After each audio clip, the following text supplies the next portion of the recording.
For cheap D2R items, visit aoeah.com. You get 3% off with the code ARIAD.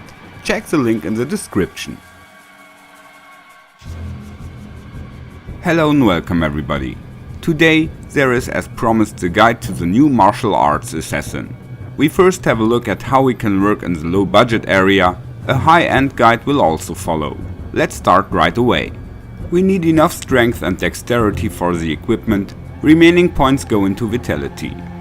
In the martial arts tree, Tiger Strike, Phoenix Strike, Blades of Ice and Claws of Thunder are pulled up, as well as the Kick Dragon Talon. The teleport attack Dragon Flight is unlocked.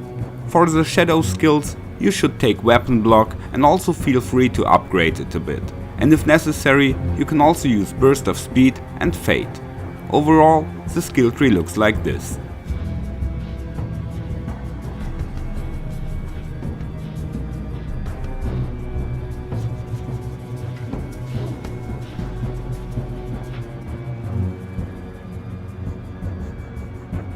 Now let's take a look at the breakpoints. Especially interesting are those for the attack speed on Dragon Talon. For this, you should know the following.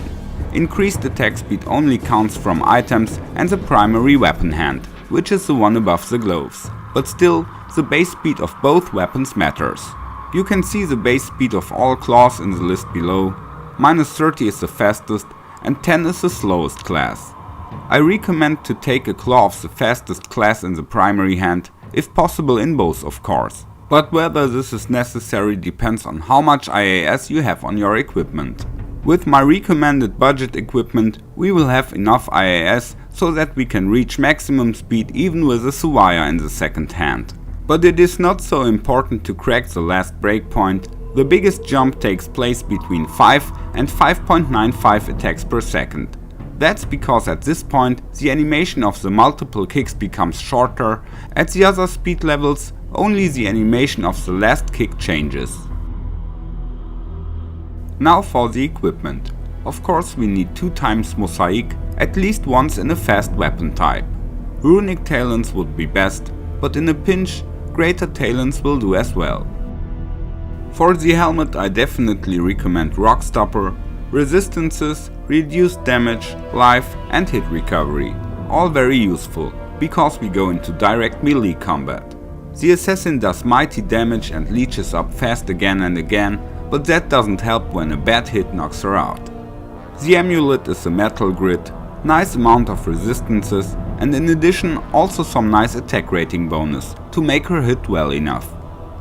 One ring is a Raven Frost, again attack rating and cannot be frozen. That is also very important. The belt is String of Ears because of reduced damage and life leech. In the armor slot I recommend Treasury, +2 skills, 45 IAS and level 15 Fate, so in principle you don't need to skill it at all. At level 15 it gives +60% to all resistances and +15% physical damage reduced. For the other equipment, you can take whatever you get in your hands. The focus should be on attributes like resistances, life and of course plus skills and attack speed. Here you could also use set items like Natalia's shoes or laying on hands. One thing that is important for your physical damage output, your shoes should be an elite version. Now a few tips for playing. For safe charging, it is best to look for single monsters. First you charge up Tiger and Cobra Strike so that the life leech is already built up. Then you get the cold charges so you can slow down the enemies. And then Phoenix Strike and Thunderclaws. Generally you want to have the maximum number of charges each except for Phoenix Strike. There you can decide depending on the situation. 3 charges at the element Ice. Here you can make use of the crowd control effects, slowing and freezing monsters.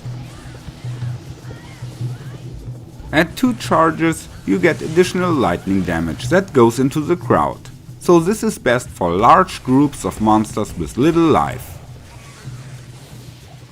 At 1 charge you get meteorites. Those are nice to bring a lot of damage to one point, e.g. on bosses. You can try out all possibilities and make your own experience.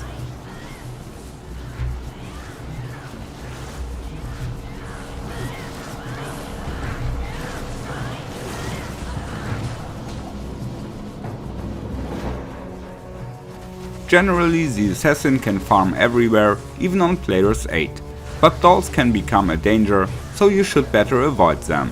And also with souls, it can be tricky if too large masses appear or elite groups with nasty mods. Skeletons are also not your favorite enemy, because you can't leech them, a problem that could be solved by Dracul's gloves though. Physically immune monsters are also not very popular. We do enough elemental damage so that we can easily kill them, but the life leech doesn't work here either. A physical thunder charm could help out on that. Have a lot of fun with this really crazy build. Possibly Blizzard will readjust something, but I hope that the mechanics are basically maintained, because the gameplay is really fun. Maybe only the maximum number of different charges will be reduced to 3 or something, that would be fair. We'll see what will happen. For today I say goodbye, take care and may the loot be with you.